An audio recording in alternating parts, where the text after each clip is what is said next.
ఒక గ్రామంలో ఒక తెలివైన కోడిపుంజు నివసించేది. తన విధులను చక్కగా నిర్వర్తిస్తూ ఉండేది. అది తెల్లవారు ఝామునే అరుస్తూ ప్రజలను వారి రోజువారీ పనుల కోసం నిద్రలేపేది.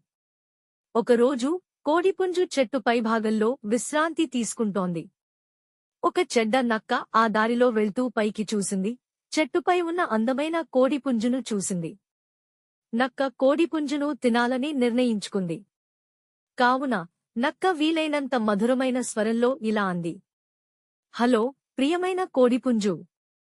నేను మీకు స్వర్గం నుండి వార్తలు తెచ్చాను. మాకు ఒక కొత్త ఆదేశం ఇవ్వబడింది.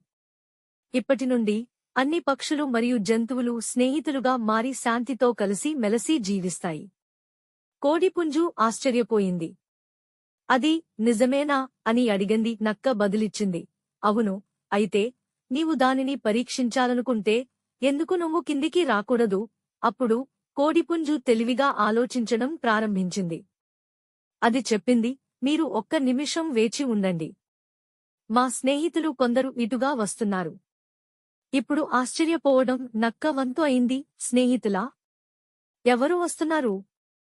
నీ ఉద్దేశ్యం ఏమిటి? అని అడిగింది.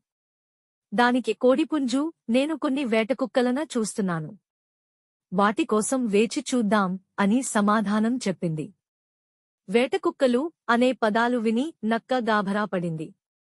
అది అక్కడి నుండి పారిగెత్తడం మొదలుపెట్టింది. కోడిపుంజు అడిగింది, ఎందుకు పారిపోతున్నావు? మన స్నేహాంజల సంగతి ఏమైంది?